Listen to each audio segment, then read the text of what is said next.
Halo, kembali lagi dengan kami Java Football. Kali ini kami John dan Cok akan ngosan kali ini kami akan membahas mempercepat kiblat sepak bola Indonesia. Nah, bagaimana ceritanya kok mempercepat kiblat sepak bola Indonesia ini? Oke, kita saksikan saja bersama. Dulu awal saya konten Java Football ini, saya pernah membuat konten tentang calon kiblat sepak bola nasional, Jateng. Nah, Jateng ini pernah saya prediksi dan saya inginkan itu menjadi kiblat sepak bola nasional ya nantinya, Jateng dan DIY. Intinya sih seperti itu. Jadi selama ini kan kita tahu kiblat sepak bola itu pasti berada di Jawa Timur, karena klub-klub Jawa Timur itu selalu mendominasi, berada di kasta tertinggi sepak bola Indonesia ini. Kita juga tahu ya, banyak sekali klub Jatim seperti saat ini yang berada di sepak bola tertinggi itu ada dari Persik Kediri, ada dari Madura, Persebaya, Arema ya, dan masih banyak ya. Intinya sih seperti itu. Dulu ada Persela, wah banyak, Gresik United, wah dulu mendominasi sekali Jawa Timur ini, karena itu patut sekali dinobatkan sebagai mungkin kiblat sepak bola nasional. Nah, saya itu pengen ya sepak bola Jateng itu juga maju, dikarenakan apa? Sepak bola Jateng ini banyak klubnya, banyak tim-tim dari daerah, bahkan supporternya itu loyalis, bahkan supporternya fanatik. Nah, seperti itu. Bahkan mereka juga punya stadion masing-masing kebanggaan mereka. Saya melihat di Jateng saja ini punya stadion yang cukup mumpuni, seperti Magelang punya stadion cukup mumpuni, seperti PSIS Semarang punya stadion ya juga oke, Persis Solo juga oke. Lalu juga ada dari, kalau Jateng sendiri ada dari Persijap. Itu dulu juga pernah berkasta di sepak bola tertinggi, walaupun saat ini mungkin perlu renovasi ya, seperti Cilacap itu masih perlu renovasi sedikit. Intinya sih seperti itu kalau untuk berada di Liga 1 ya. Kalau untuk DIY ini tiga-tiganya tim itu, Bantul, Sleman, Jogja sendiri ini pantas sekali untuk berada di Liga 1 ya. Jadi kan saya juga ingin sepak bola Jateng dan DIY ini menjadi kiblat sepak bola nasional. Nah, dulu saya pernah membahas ya, kalau ada tim Jateng ada beberapa ya, 5 atau mungkin 4 lah, nanti itu cepat sekali nanti prosesnya untuk mempercepat Jateng menjadi kiblat sepak bola nasional gitu. Kenapa saya tidak menyebutkan Jawa Barat? Ya karena Jawa Barat hanya didominasi oleh Persib Bandung untuk saat ini ya.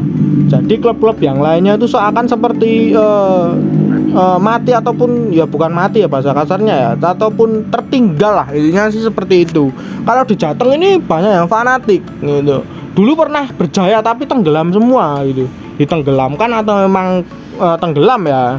Nah, kalau di DIY juga dulu waktu PSS belum naik kasta, bahkan di DIY ini tidak ada satupun wakil. Wah, ini cukup mengenaskan juga. Lalu ada PSS wakil dari DIY, lalu Jateng ada dari PSIS. Dulu hanya 2 waktu pertama kali kita membuat konten Java Football ini. Jadi saya juga cukup prihatin, masih banyak juga ya klub-klub yang selayaknya pantas tampil di Liga 1, liga tertinggi. Dan sekarang ada Persis Solo, wah, sudah ada 3 tim ya. Nah, dengan damainya kemarin itu ada hikmahnya juga. Damainya seluruh supporter Indonesia, seluruh supporter Jateng dan DIY ini ada hikmahnya juga. Mereka bisa saling support ataupun saling nyemangati lah untuk timnya itu naik ke kasta tertinggi Liga Indonesia itu. Itu ada hikmahnya juga. Jadi mereka bisa saling support, tidak saling dendam dan lain-lain ya.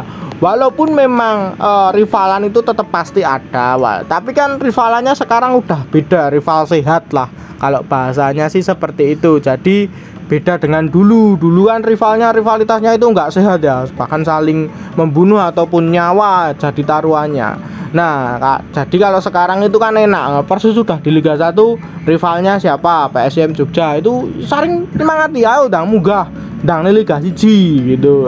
Nanti biar ada derby Mataram di Liga 1. Terus ada dari PSS Sleman, lalu ada dari PSIS Semarang. Nanti diikuti oleh tim-tim yang lainnya. Menurut pendapatmu, Cuk, gimana ini tentang berakhirnya rivalitas yang nggak sehat di Jateng dan DIY ini, dampaknya apakah nanti akan mempercepat juga kiblat sepak bola nasional ini? Ya, dulu kita membuat konten, saya sangat yakin banget bahwa Jateng dan DIY itu akan menjadi kiblat sepak bola nasional di kemudian hari ya. Tapi memang yang kita bicarakan dulu memang butuh waktu proses yang lama, karena tahu sendiri bahwa klub Jateng DIY itu kan masih banyak yang di kasta 2, kasta 3, dan mungkin yang kasta 1 cuma sedikit. Nah, dengan damainya ini dampaknya apa? Pasti ada dampaknya. Dampak terbesarnya mungkin lebih ada kondusivitas di iklim sepak bola Jateng DIY. Caranya untuk naik Liga 1 bagaimana ya? Harus ada dana. Nah, dana itu kan untuk membeli pemain, untuk merekrut pemain, staf dan lain-lain, mungkin agar bisa naik kasta lah. Bagaimana dana itu dicari ya? Dicari lewat sponsor dan investor lah.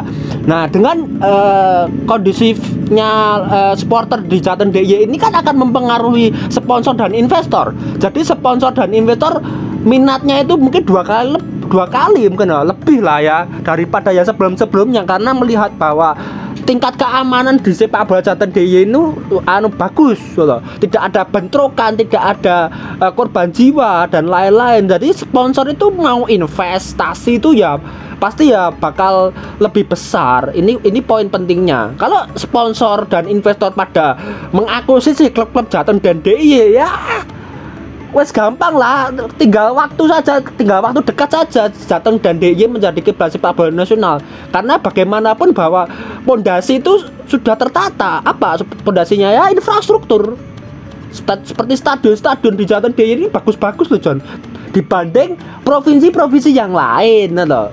Gitulah. Jadi selain ada infrastruktur, ditambah lagi loyal supporter yang fanatik dan fanatik yang sehat. Ya itulah, tidak ada mungkin korban jiwa. Jadi memang izin dari kepolisian untuk menyelenggarakan pertandingan dan lain-lain itu lebih mudah karena memang sudah terjamin keamanannya. Ya betul sekali. Nah, nanti ketika 4 tim itu sudah naik kasta seperti PSIM, seperti PSS Sleman, PSIS, Persis Solo, kan sekarang udah ada 3 ya, kurang PSIM aja. Nah nanti tim-tim yang lainnya juga bakal mengikuti, intinya sih seperti itu. Saya perlu diingat sebelum mau naik kasta ke Liga 1 itu perkuat dulu secara finansial klub ya. Intinya sih itu kalau saya pribadi ya. Naik kasta ke Liga 1 itu sebenarnya mudah. Nah, enggak terlalu sulit sebenarnya itu. Sebenarnya ya kalau ingin bener-bener niat lo ya. Nah, yang susah itu sebenarnya memang bertahan di Liga 1 karena memang memerlukan finansial yang cukup besar. Nah, apalagi saya melihat kemarin Liga berhenti ini ya, banyak klub-klub Jateng yang juga mungkin kelabaan atau mungkin kebingungan juga soal secara finansial dan lain-lain. Nah, itu menandakan bahwa tim itu belum siap untuk naik kasta ke jenjang berikutnya. Intinya sih seperti itu. Misal pun dipaksa naik, nanti juga bakal terjun bebas lagi. Intinya sih seperti itu. Jadi perkuat dulu finansial klub. Kalau secara fasilitas nanti kan bisa berjalan dibenahi ya, tapi kalau secara finansial itu memang susah, harus bener-bener kuat dulu finansial klub tersebut.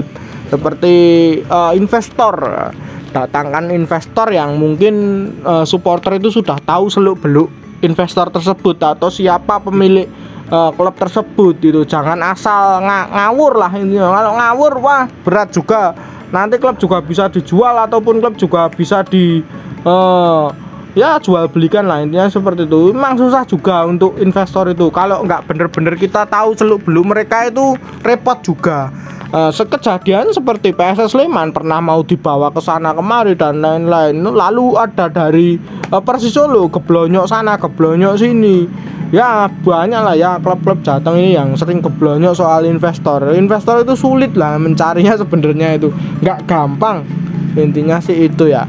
Jadi buat klub-klub Jateng ataupun DIY lainnya, saya harap sih perkuat dulu finansial. Kalau dari PSIM sendiri saya yakin sih kalau soal secara finansial mereka juga udah cukup kuat lah ya. Walaupun memang powerful mereka itu nggak sehebat waktu dulu tahun 2019, tapi saat ini juga cukup kuat lah. Kalau saya itu yakin ya untuk finansial secara PSIM. Soalnya nama PSIM juga cukup menjual kalau untuk dari segi sponsorship dan lain-lain ya. Nah, kalau untuk klub-klub yang lainnya, saya harap sih perkuat dulu finansial, berada di Liga 2 dulu lah ya intinya. Liga 2 survive, nanti baru memikirkan mau naik kasta ke Liga 1. Itu gampang nantinya sih, seperti itu kalau investornya kuat ya. Liga 2 itu biasanya nek nekok pemain bintang-bintang itu biasanya lo ya. Biasanya bakal naik kasta, intinya sih seperti itu, gampang lah intinya. Nah, mungkin itu saja perbincangan kita tentang kiblat sepak bola Indonesia ini. Jangan lupa like, comment, and subscribe.